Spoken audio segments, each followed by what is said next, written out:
It has been a phenomenal season for the Ferrari Challenge in North America. We kicked it all off at the Circuit of the Americas in Texas. Then we went to Monterey in California at Laguna Seca. Then it was the support of Formula One, of course, at Montreal in Canada.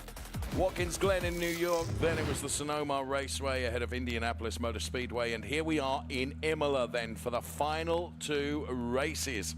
And this track is going to prove something of a test for our North American drivers. 4.9 kilometers, 21 turns, 12 left, 9 right. It's an anti-clockwise configuration. And with a 30-minute qualifying session where the fastest lap time sets the grid for race 1 and second fastest lap time sets the grid for race 2 of our final 2 races from North America for this year. Track temperature 19 degrees, air temperature 18 degrees, and it's raining. And we have all the categories of our North American races together in one qualifying session, which is going to be very interesting as we look at John Viscup then, the Boardwalk Ferrari driver. John Viscup, who has looked pretty lively during the course of the year, has had several podiums.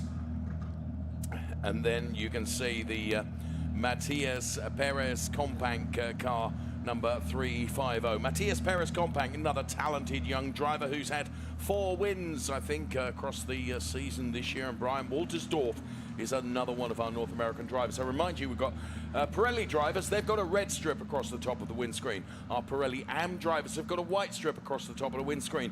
Our Shell drivers with a yellow strip and our Shell Am drivers with a black strip, as we look at Dylan Medler, who's done a lot of racing this year, not only in North America, but also in Europe as well. He's taken 3 wins in North America, has Dylan Medler. Championships still up for grabs. Tony Davis, first to show of our Pirelli Am drivers. He's first out of the books, the Continental Autosports driver now. He and Brian Cook are vying for the championship in Trofeo Pirelli Am, and they had something of a coming together at Indianapolis. So they're both in contention. And yeah, going to be very interesting to see how this qualifying session ramps out. It's a big grid of cars for this qualifying, 28 cars potentially out there on track, including the car of Jan Bernier. Jan Bernier, another driver who's had some success this year, 3 wins, a P2, a P3 on 2 occasions. So yeah, 28 cars, Imola circuit, wet weather conditions. Nico Spalek is alongside me. Welcome to Ferrari Challenge North America. I have to say, we haven't had these weather conditions much, perhaps at all, actually. I'm just trying to think if one of our races at Montreal was wet. So, yeah, this is going to be a test for our North American Challenge drivers who have been exemplary all season long. Yeah, I mean, you would expect the North American drivers to have a little bit of less track familiarity with Imola on average, which doesn't apply to all of them, but some of them have just made fewer laps on this circuit, and under these conditions it becomes extra tricky. So the 28 cars and these weather conditions, and slowly it's getting dark here in Imola in late October. We hope for the best and a clean qualifying session with good results. All 28 cars are out on track, and we will see who does what in category and overall. At the end of the day, all the cars will line up in the order that they qualify in, because all the North American drivers will be contesting one combined race as well. Eric Marston that we were looking at there, driver of the 426 car, Eric Marston in contention, of course, for his particular championship. Frank Szczesniak, who started off the year driving a 488 Challenge car, but now has really taken to the 296 Challenge car. And good to see Frank Szczesniak here being chased down by Dylan Medler, I believe. Dylan Medler, who's in contention for the Pirelli Championship. Now, Dylan has done a lot of racing this year, has raced a full season campaign in North America and has also done the same in Europe.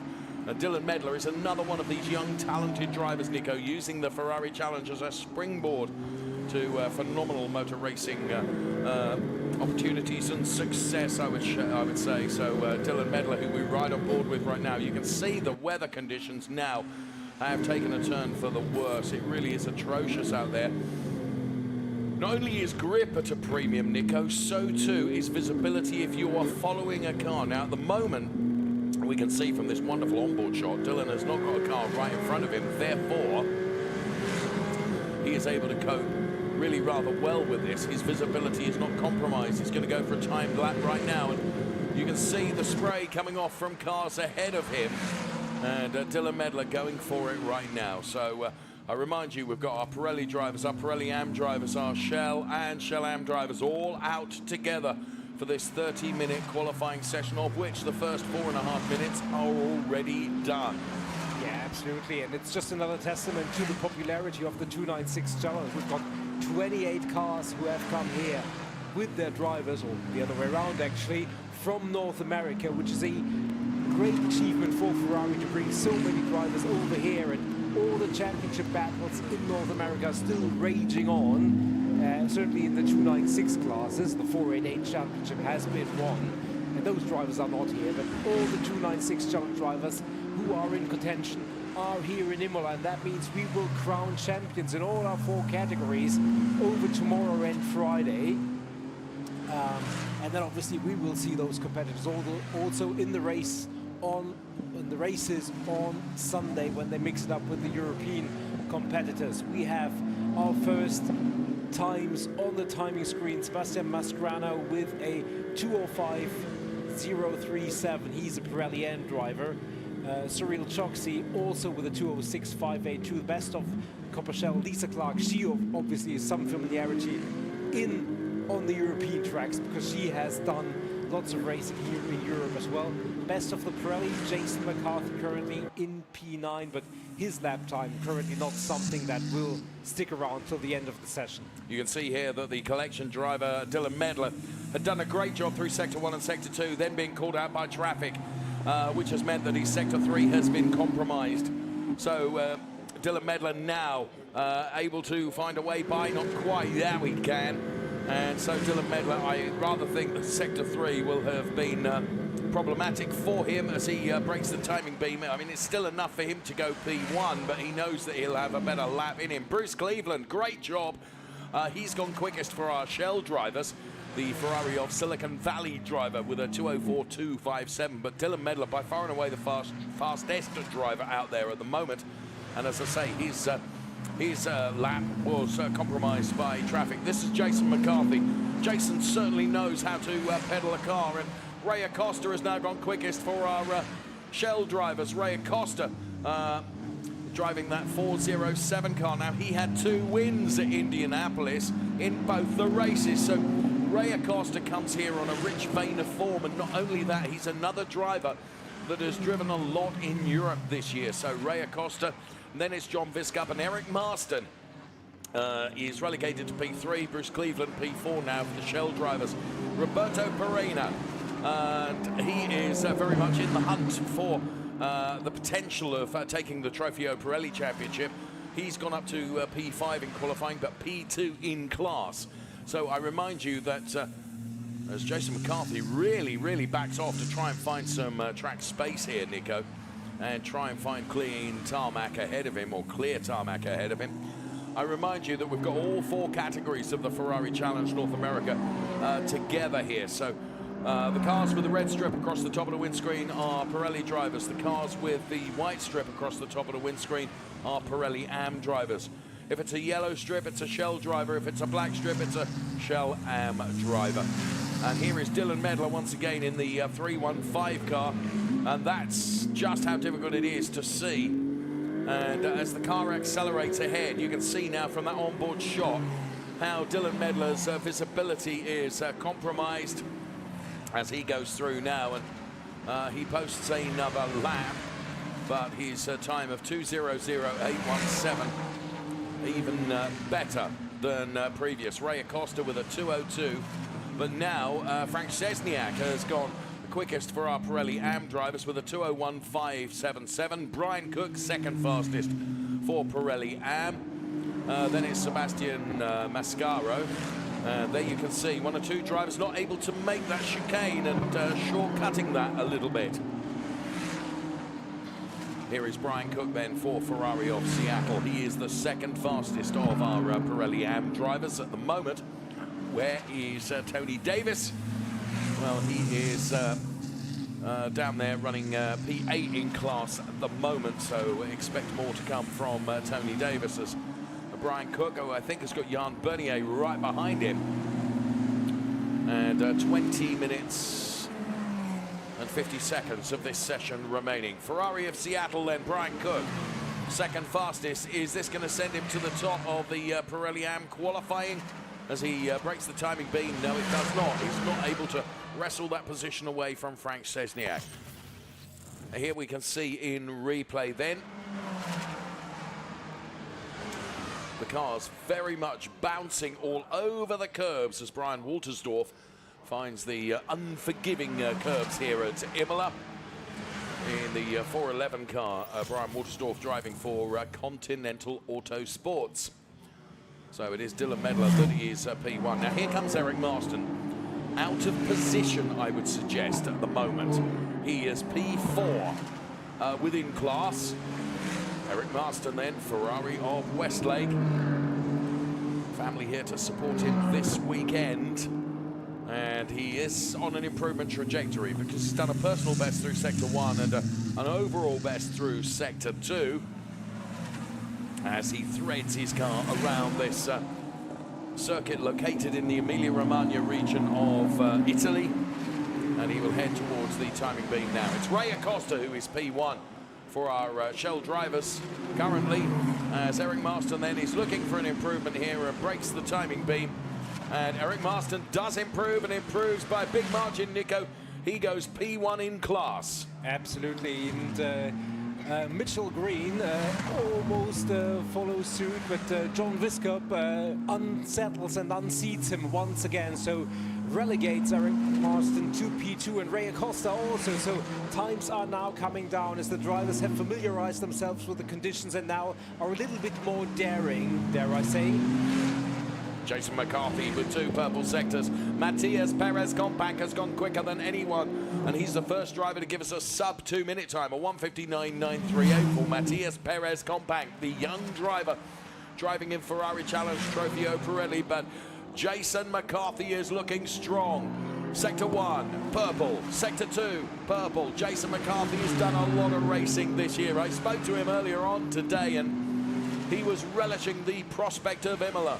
I'm not sure that Jason was relishing the prospect of the weather conditions that he's got in front of him, but we know that he can pedal a car when dry or wet, and Jason McCarthy thus far has looked pretty impressive on this lap. Is it going to be enough towards the end of the lap? So let's see, because he's just a few seconds away from breaking the timing beam. Dylan Medler's certainly on an improvement trajectory, and he's got the 402 car of Gabe Harib right ahead of him. Gabe Harib, of course, driving for the Ferrari of Atlanta team. As Dylan Medler gets past him now, is he going to unseat Matias Perez Compact from the top of the timing chart right now? Yes, he does.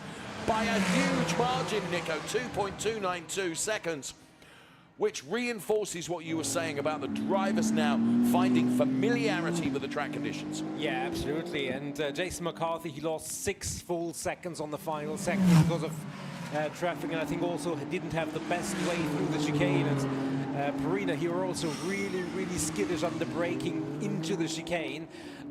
However, the classes are now starting to differentiate them a little bit. The Pirelli drivers get to the top of the timing screen, the Shell and Pirelli M drivers in between. So it's more the interclass than the intra-class, or the intra-class than the interclass battles. But Perina, he is in P3 in class, but only P12 overall. He is looking to improve. A little bit of a sideways moment out of that final turn. And now, through that little kink towards the timing line, 1:57.646 is the best time thus far, and he clocks in at a 1:59.468, 1.8 seconds down, but P2 overall as well as in class. The Perina family, who of course have had championship success this year. Young Massimo Perina taking the honors in the 488 Challenge in North America, and Massimo bouncing the car over the curbs then. The Scuderia 1999 team Ferrari of Seattle. Roberto Perina then, who's still very much in the championship chase, and we continue to watch him now. He's backed up behind the Gabe Harib car as here is Dylan Medler. Dylan Medler then, who is quickest of everyone at the moment, and he's going quicker again, Nico, but I can't help but as he tries to thread his way through the traffic ahead of him. We run the telemetry on the Dylan Medler car. Fifth gear now, 215.20 kilometers per hour into top gear then as he runs through the timing line. Lost time in the final sector, but Dylan Medler absolutely seemingly relishing these conditions, Nico. Yeah, and we hear very often that the North American drivers say that the tracks in Europe just have a different philosophy to that. Maybe Dylan Medler, by dint of racing more in Europe, he's a little bit more down with the way the European tracks work. It's something that only the race drivers can really have a feel for. Because you and I maybe would think that, well, it's a racetrack, it's got lines, it's got turns, it's got straights.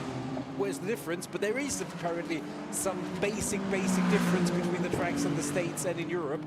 And Brian Cook certainly for the Pirelli has it down the best for the time being. He's currently in P1 and he is still stretching his legs for an improvement.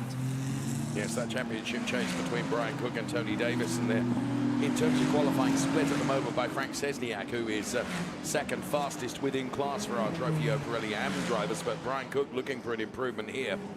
1:56, 1:57 as he breaks the timing beam now. Well, he goes third fastest overall, but P1 within class, Nico's. We've got a red flag. Dylan Medler on a good lap, but the lap won't count because we have got a red flag with 14.5 minutes remaining in the qualifying session. Who was leading at this point? Dylan Medler for our Trofeo Pirelli drivers. Brian Cook for our Pirelli AM drivers. For our Shell drivers, Ray Acosta, and for our Shell AM drivers, Jeff Nunberg. And who is it? It's out. Well, it's the 311 car of Jason McCarthy. And that's, I'm amazed. And that is bad news for him. He is P4 in class, but he's only P9 overall, and that means he won't be able to improve. That means he won't be able to further his championship hopes. And that's going to be a tough ask in the race tomorrow and also on Friday, because it obviously means it compromises his starting position for both of the races. Yes. Fastest lap sets the grid for race 1. Second fastest lap sets the grid for race 2. As we watch the 319 car of Chris Cagnazzi. Chris, who's been on the podium this year. If memory serves me, it was in the second race at the Circuit of the Americas in Austin, in Texas.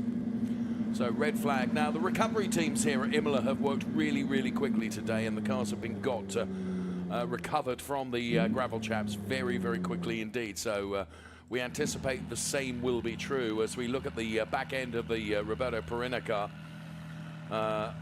And there you can see the 488 car of Dana Goodwin, as opposed to the Massimo Perina car. It is Dana Goodwin. Dana Goodwin doing a good job in qualifying for the Shell AM drivers. Currently second fastest, Nico.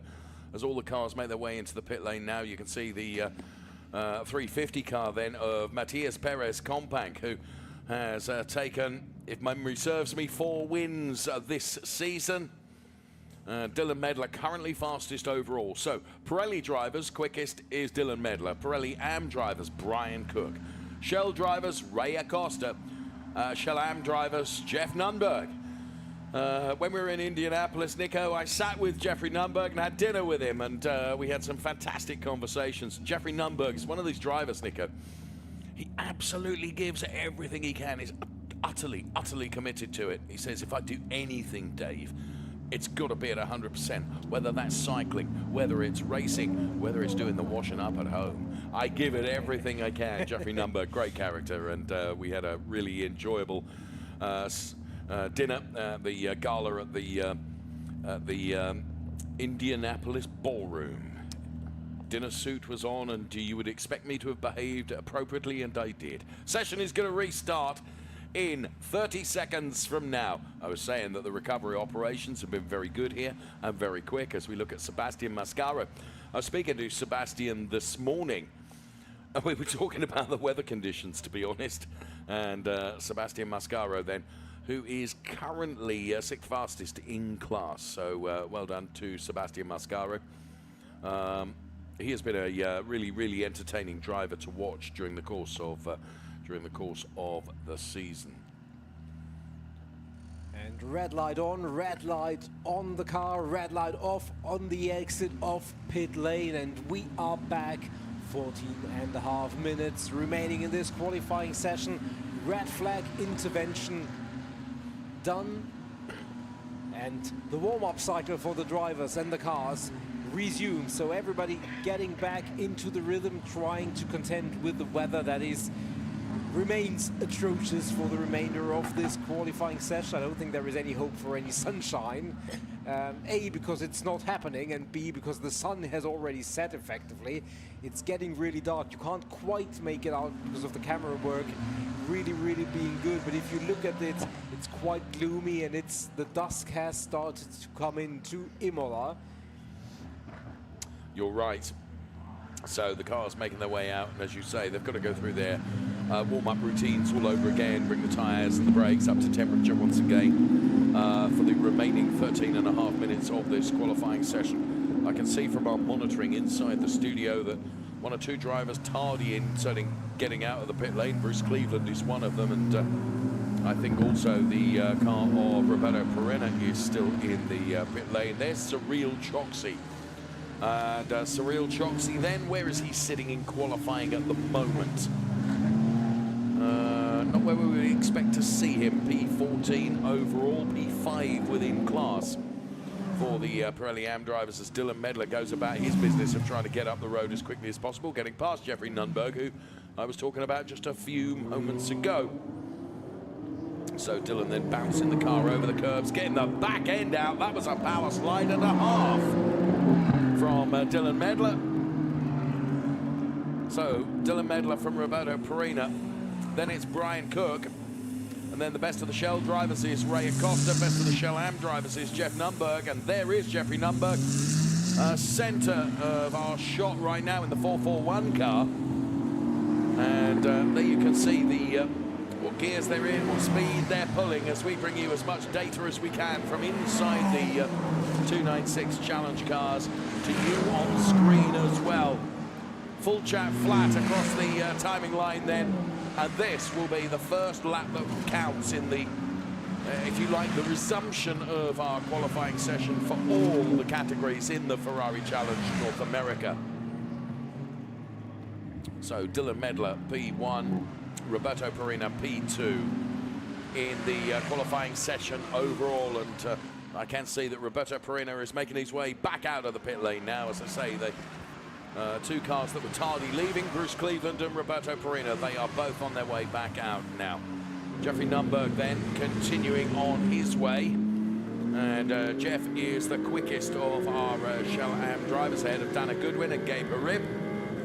And who's out of position at the moment? Well, arguably Eric Marston, who's P4 at the moment within the Shell class.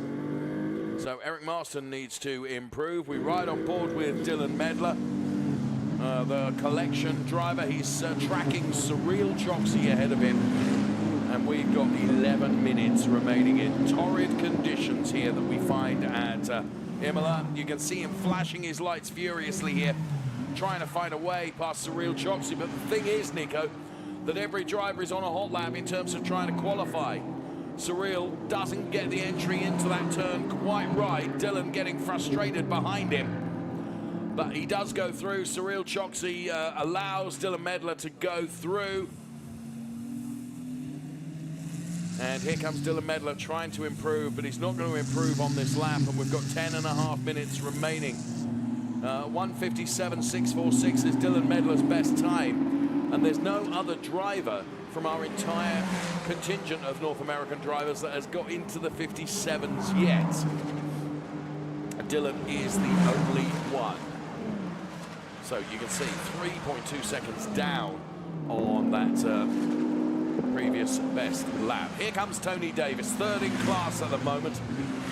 Tony really needs to find some improvement if he can. He is bested by Frank Szczesniak and also Brian Cook. Brian Cook is a competitor in the Ferrari Challenge Trofeo Pirelli Am Championship for North America. Brian Cook is currently P1 in that Pirelli Am class, and Tony Davis is currently P3. And I would have suggested from the colour bars on the sectors that we can see for Sector 1 and Sector 2, this is not necessarily going to be an improvement from Tony Davis, as out has gone the 479 car of Mitchell Green. So Mitchell Green, it's only a yellow flag at the moment, but where that car is, Nico, I'm not sure that Mitch is going to be able to get that going again. And sure enough, we have another red flag with 9 minutes remaining. Yeah, and Tony Davis, that means whatever he does on that lap, it's not going to count. And now Mitchell Green does get the car going again. But there's damage to the barriers behind, although I think it's only superficial damage, Nico. Yeah, I would agree with that. So I don't think there's going to be a significant barrier repair there. But, well, red flag is red flag. There is no taking back and rescinding that. And there is, and that was, I mean, I still think the barriers are okay. And obviously... that was a bigger impact than I thought. Yeah, absolutely. Still think that Mitchell Green, obviously, with the integral safety of the 296, unhurt from that incident. We'll be very glad to see a visual confirmation of that later on. But, well, it's a red flag, and with 9 minutes remaining, it's all back to square 21 minutes elapsed. So it's going to be a sprint. Yeah, it's going to be a dash for cash, friend. And it's not getting any brighter and lighter out there. So visibility is not improving, even though it kind of looks like the rain has subsided just a little bit. It's getting dark, Nico. Yeah, it does. It really does. So let's hope that we can get this quali session back underway very soon and get those drivers home and relatively dry. And our qualifying day dusted as soon as possible. So, cars coming into the pit lane for the second time of asking during this session then. And just to recap where we were, because nothing really has changed, because no driver was able to get up to speed quite quickly enough before we had another red flag out. And look at this, the rain is teeming down, Nico. So unfortunately the relative dullness of the light outside has lulled us into a false sense of security in that the rain is still coming down. So it's Dylan Medler, the best of the Pirelli drivers. Best of the Pirelli Am drivers, Brian Cook. Best of the Shell drivers is Ray Acosta. And best of the Shell Am drivers is Jeff Nunberg. So we're looking at the 373 car of Cyril Choksi, who's back into the pit lane now. And here is Dylan Medler, who's going on with a new set of wet weather tyres, Nico, for the remaining 9 minutes of the qualifying session when it does resume. Let's take a look at some of the super slow-mos then, and Bruce Cleveland is one of those in the 458 car. Bruce Cleveland for Ferrari of Silicon Valley. That sounds rather nice, and so does the livery look. It's a very unique and distinctive one. 493 car is pedaled by Osvaldo Gallo, and he does that on behalf of Ferrari of Central New Jersey. 426 is Eric Marston, of course, for Ferrari of Westlake.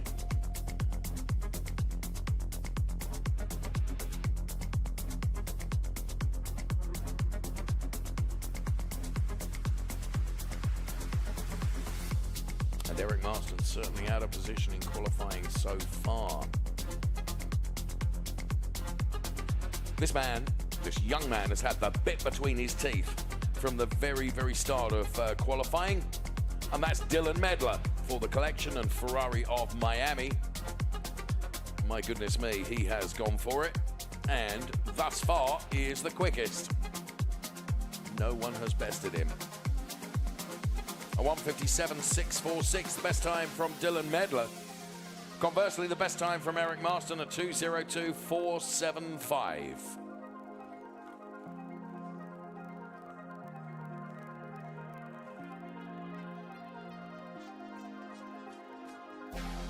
Very good job being done by Bruce Cleveland in qualifying. Third fastest in our Shell drivers for Ferrari of Silicon Valley with a time of 2:02.174. And here we can see Chris Cagnazzi, driver of the 319 car for Ferrari of Long Island. No information yet in terms of when the session will resume. So the recovery ongoing then of the Mitchell Green car, I think it was, that found the barriers. And then Lisa Clark, I'm sorry. For whom? Come on, you say it so nicely. Lisa Clark then driving the 427 car for Ferrari of Beverly Hills. The music. The music. Almost as good as the power plant in the 296 challenge. A good combination of the two. Roberto Perina then driving of the 355 car for Ferrari of Seattle, who is currently second fastest for our Pirelli drivers and still very much in the championship chase, Nico. And bearing in mind, for this qualifying session, there is a point up for grabs for P1 in qualifying.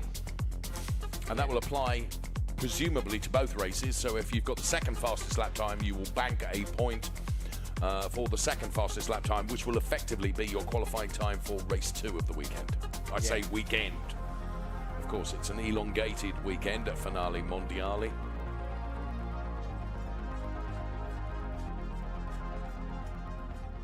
The 424 car that we were looking at of Steve Check, and I spent some time with Steve Check at an airport whilst I was enjoying a strawberry milkshake. There you go. It's my glam life, you know. 401 car, Roger Monteforte.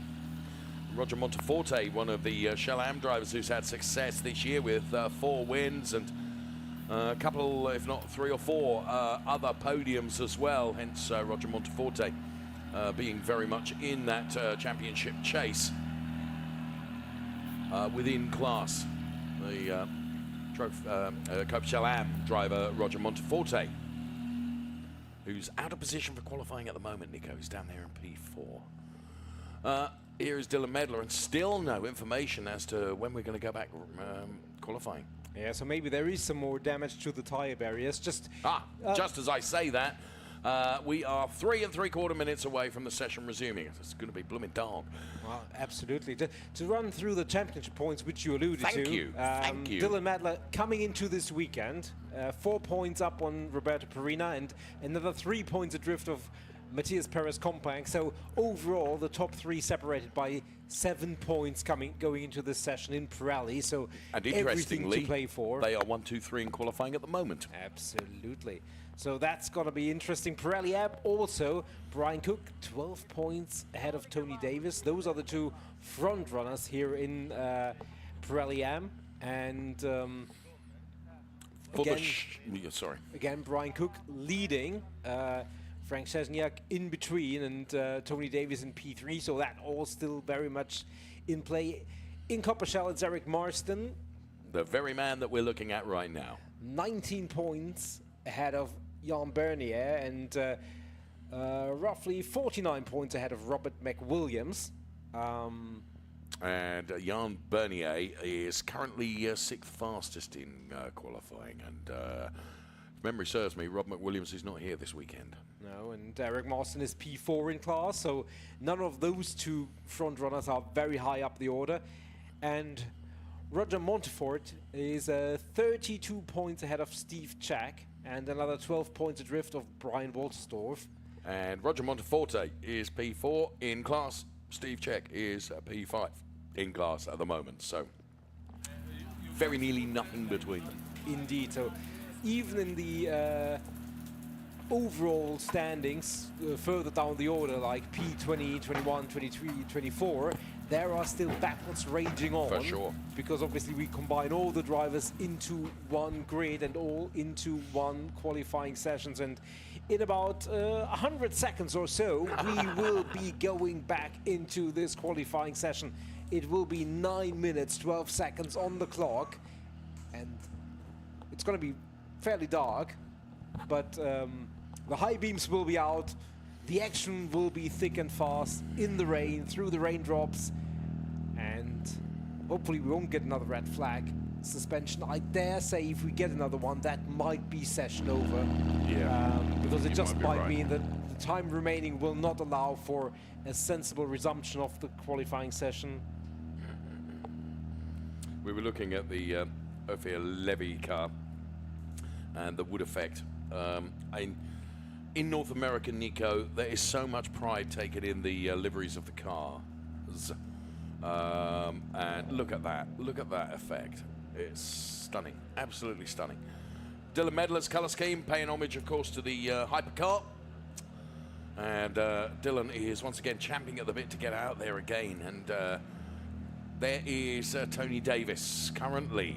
Tony Davis is P3 in class, and as Nico has just mentioned, going through the points, it's Tony Davis having to do the chasing at the moment to Brian Cook, who is leading the Pirelli Am class in qualifying.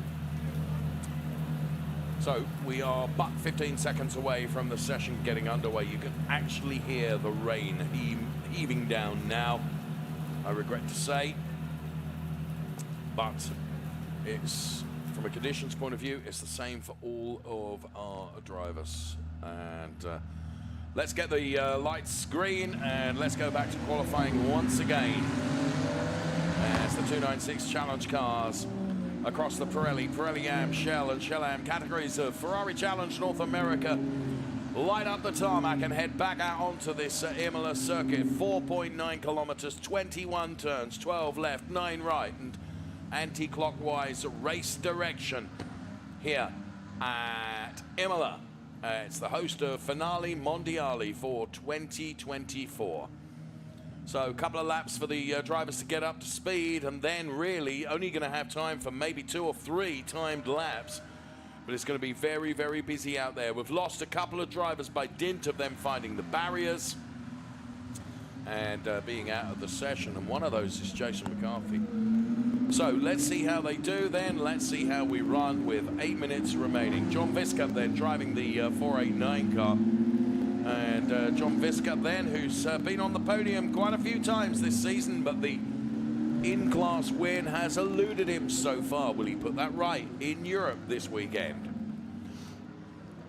Wow, we've got 8 minutes and change to find out who will qualify where, and then it's going to be a midday race tomorrow and an evening race, the last race on the bill on Friday. So potentially we'll have to wait all the way until the end of Friday to see who is champion in which class. But a lot of the work can be done in those 7 minutes and change remaining here, as all the drivers are going through the process of getting back into the rhythm, getting the brakes and the tires back to temperature, and obviously familiarizing themselves with the grip levels, because obviously during the intermission, interruption, there is more standing water now on the racing line, so you have to find exactly the right level that you can risk going through the turns at, because otherwise we will have another car in the gravel very, very soon, and with 26 cars remaining,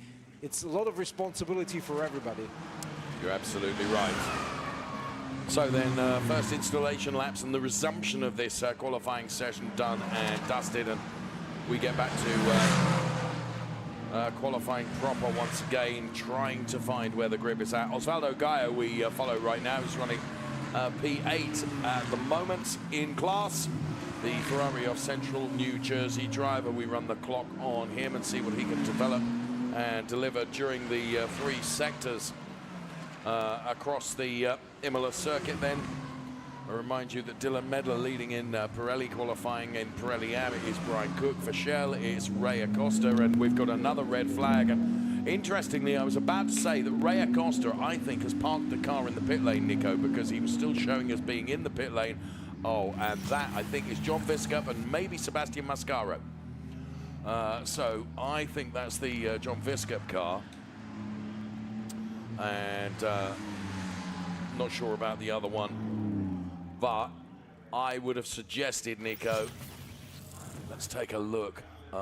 This is, oh, there's John Viscup. I think it's John Viscup going very, very sideways there in the 489 car. Sure enough, it is John Viscup. So he made contact with the barriers, and then is that, I wonder if our cam op there can zoom in a bit more. I think it's, I think it was the, no, I'm not going to say now just in case I'm wrong, but red flag is out.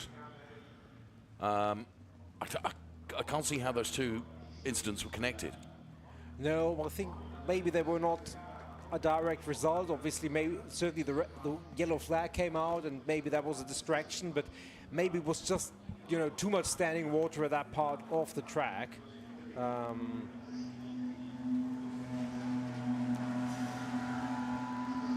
Well, 2 cars that have got to be recovered. We've got 6 minutes remaining on the clock, Nico. The weather is not abating. The visibility is decreasing. Yeah, it's certainly going to be a discussion of whether to resume this session at all, but well,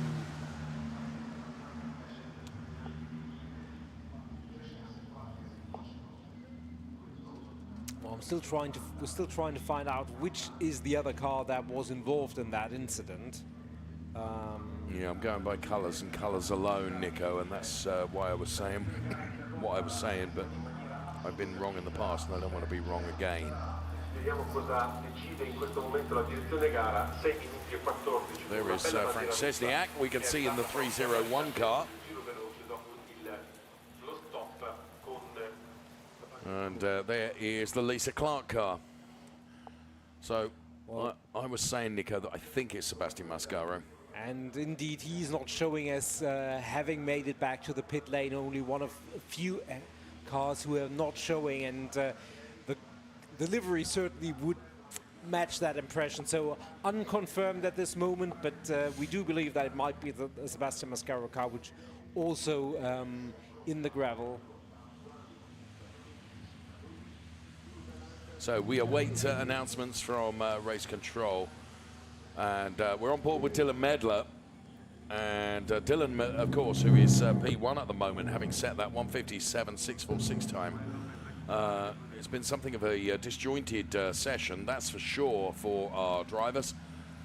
There was still 6 minutes remaining when the red flag came out for the second time, as we can see Jay Logan, who has decided that enough is enough and has taken his crash helmet and hands device off and is out of the car. Well, all the cars are lining up towards the end of the pit lane, Nico, which would suggest to me that the final 6 minutes are going to run. There's Jay Logan out of the car and has decided he's not going to be able to better where he's at in qualifying, which is, if memory serves me, P6 in class. There you can see the Eric Marston car, and there is the Dylan Medler car. So, big thumbs up from Dylan Medler. He's done all right so far, hasn't he? And I have to say, if you were a betting man, you certainly wouldn't be betting that his current P1 position is going to be tested by anyone. Here's Bruce Cleveland.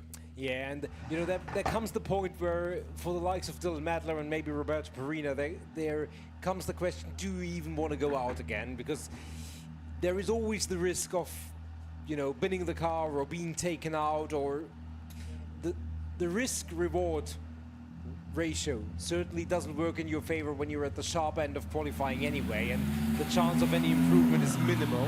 Yeah. It's a different matter when you're P27 or P28. Yeah, of course. But well, we will see. We will see when we go back qualifying and what the visibility will be. This is Jeffrey Nunberg, who is the best of our Shell Am drivers from this qualifying session for Ferrari of Central New Jersey. He has set the best lap time for the Shell Am drivers. And on board the collection Ferrari of Miami pit wall. And there is the 370 car of Jay Logan. Jay has jumped out of the car.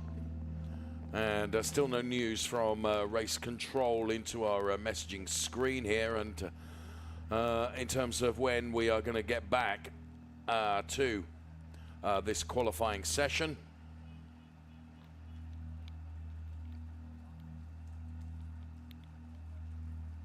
Just thinking that the rain has just abated a little bit, I would have suggested. It's perhaps not as intense as it was just a while ago.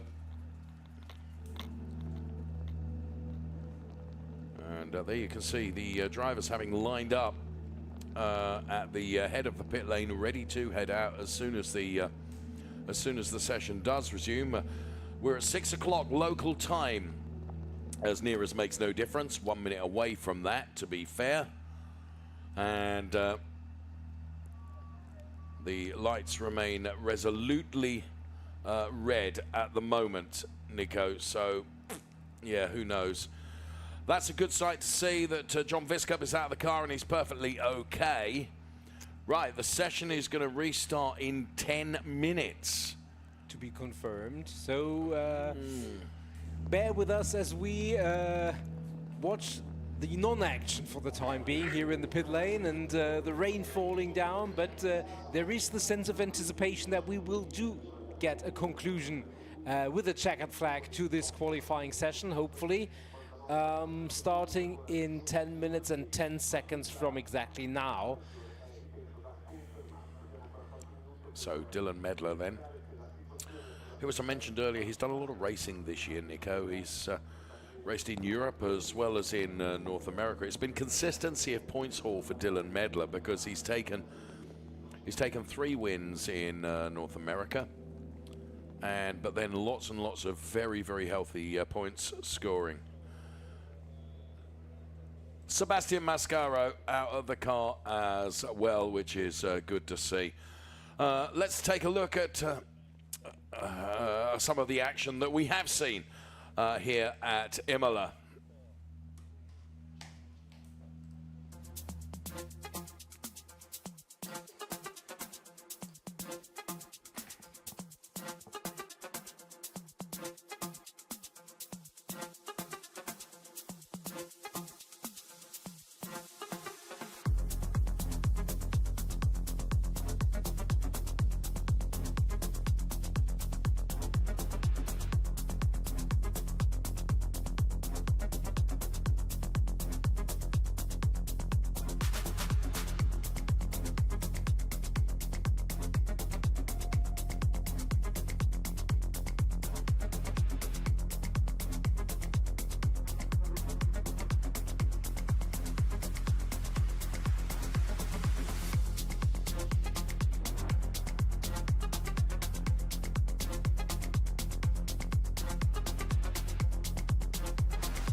as you can see.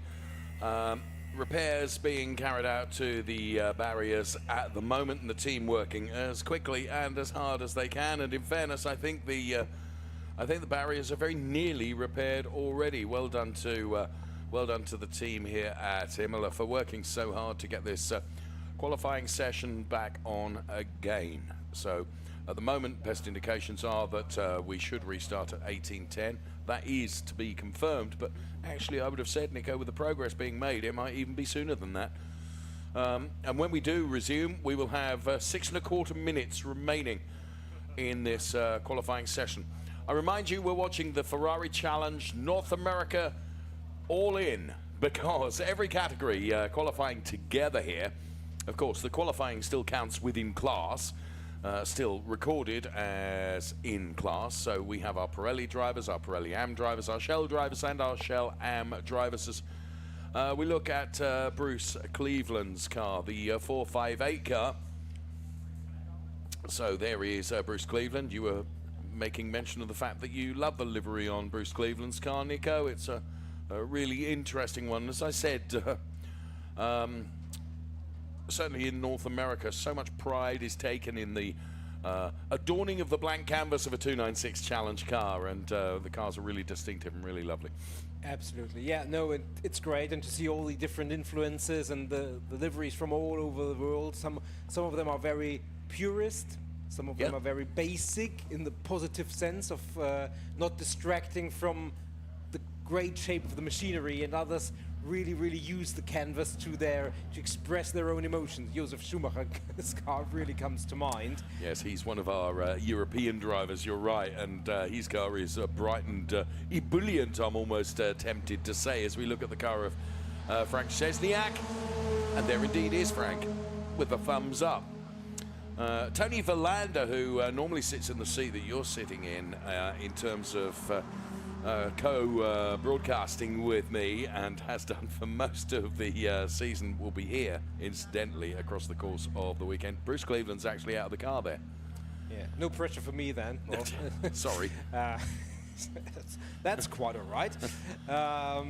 Well, using the 3.5 minutes that, the session will restart in 90 seconds from now. I did say, I thought the repairs had gone really well, Nico. Well called. I was just trying to segue into a presentation of the 2025 North American calendar, and you can find it online, but just to run through it: Sonoma, Daytona, Miami, Indianapolis, Watkins Glen, Laguna Seca, and there is going to be a world final, which will be announced, location and date over the course of this week on Saturday evening, we understand, but we're only 1 minute away from those red lights turning green, and then it's 6 minutes 14 seconds until the checkered flag, or so we hope. Indeed. So I thought the repair work had gone really well, and sure enough it has. So we are about to get the session back underway again in 40 seconds from now. Well, I think the rain has abated a little bit. Maybe not, but I think it has. And I can't see so much on screen now. One of my colleagues alongside me here is just wringing his shirt out, having just hot-foot it from one of our hospitality suites, of which there are many here at Imola, without a cup of tea for me, unlike my colleague Nico, who did bring me a cup of tea earlier. I think I've got that completely around the wrong way, because I think it was Oliver that did it.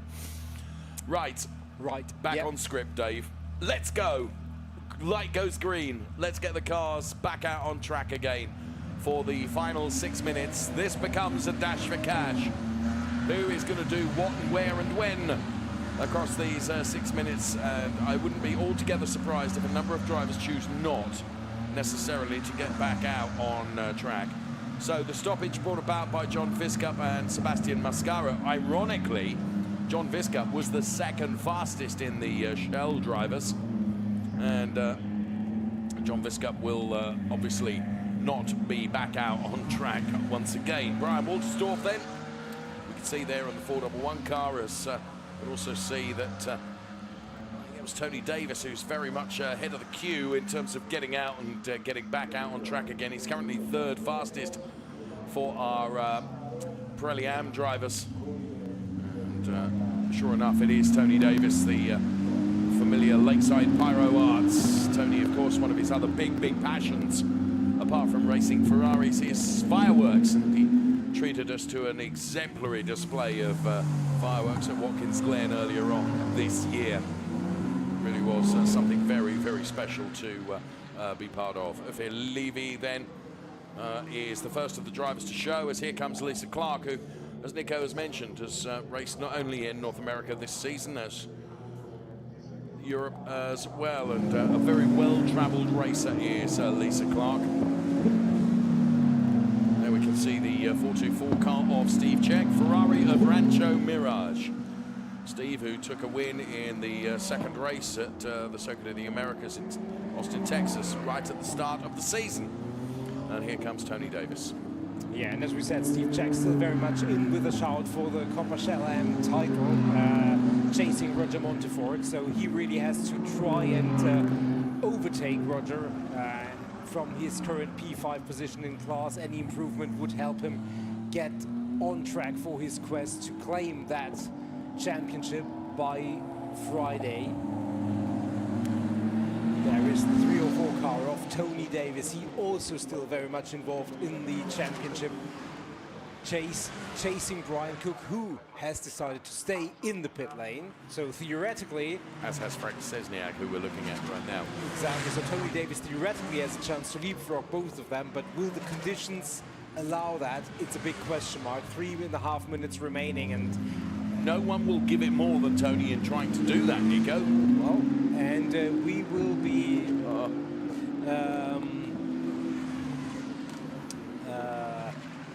be watching, and we will be following his progress. Of course. So there is Cyril Choksi. And there is Tony Davis. So Tony Davis currently third in class for Pirelli-Am at the moment now. Sector 1 didn't look so brilliant for Tony Davis. He's going to be able to do another lap, if not two, before the end of the session, which is 2 3/4 minutes away. Here, the Ferrari Challenge North America, all categories qualifying in the same session. See that Tony has not had a brilliant Sector 1 or Sector 2, but he's just bringing the car and tyres and everything up to temperature, you know. It'll be the next lap that counts, but I fear that the next lap might be the last lap because of the lap time significantly reduced due to the weather conditions, of course. So there is Tony Davis from Continental Autosports. He's going to get a one-hit chance at wrestling away that P1 position from Brian Cook, who of course is his nemesis in terms of the championship chase, Nico. So the pressure is really on Tony, and he'll be well aware of that. Yeah, absolutely. And just a small reminder, because it's been a while since we mentioned it, every driver needs 2 good laps, because it's qualifying for race 1 and race 2 wrapped into one. Best lap will determine the grid for race 1. Second best lap time will determine the grid for lap 2. In fairness, he didn't lose any time on the final sector, so maybe that's an indication that he got the tyres up to speed. Yeah. And that means that he can go about and try to improve. We haven't seen any meaningful personal bests on our timing screen yet, so the indication certainly is that it's going to be difficult to find an improvement, but maybe it's not impossible. It will take a daring attempt, I venture to say. And Tony Davis, right on cue, personal best, Sector 1. So he is really trying. Cyril Choksi also with a personal best, but Tony Davis with a very exceptional, actually good first sector, only 3/10 slower than the overall best from the best Pirelli driver, Dylan Madler. So he really found something in that first sector. Can he keep it up? Just as a reminder, the time he's trying to beat Brian Cook, 1.243 seconds off the pace overall. And his first sector effectively on par with Brian Cook's first sector. So the driver builds, and Tony Davis certainly with an improvement. Don't think it's necessarily going to be good enough to unseat Brian Cook, but if he can get close to him, that will certainly help his cause. And obviously that second best lap factor always comes in. Robert Perina, he is finishing this lap. He's going to be able to go once again as the clock is 10 seconds away from hitting quadruple zeros. Yes, Roberto Perina. Oh, as Tony Davis has lost the back end of the car. And that, well, the speed was scrubbed off by the gravel trap to a degree. And there was another car coming in. I don't think that the two collided there in the barrier, fortunately, but that is a red flag, of course. So the session is done. The checkered flag came out just as I could see he was skating. The car was skating. And, well, Tony Davis, who was on a trajectory, Nico, there's no question about that. So, with the session done, it's Dylan Medler, quickest overall ahead of Roberto Perina. Brian Cook and Frank Szczesniak, the quickest of the Pirelli AM drivers. It's Ray Acosta and John Viscup, the quickest of the Shell drivers, and then for the Shell AM drivers, Jeff Nunberg and Dana Goodwin. So, red flag. And, well, yes, the collection Ferrari of Miami very happy that Dylan Medler has delivered the pole position. And here we can see in super slow-mo the car of Dylan Medler.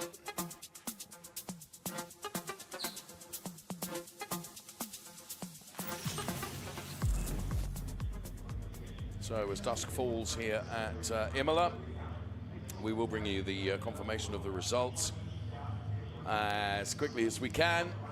Following that, Daniel Mancinelli, the Scuderia 1999. He's driver coach to Roberto Perina and also to Jan Bernier. And Daniel Mancinelli, another young driver who's been very successful in the past in Ferrari Challenge and is a heck of a driver himself, and really, really nice guy as well. And here's Roberto Perina coming in into the pit lane.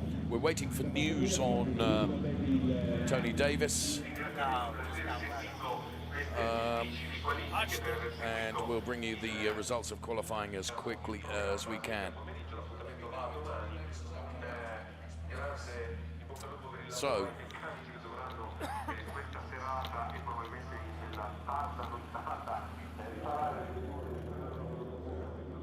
bit of a queue in the pit lane now with Dylan Medler and Roberto Perina, P1 and P2 for the Pirelli drivers.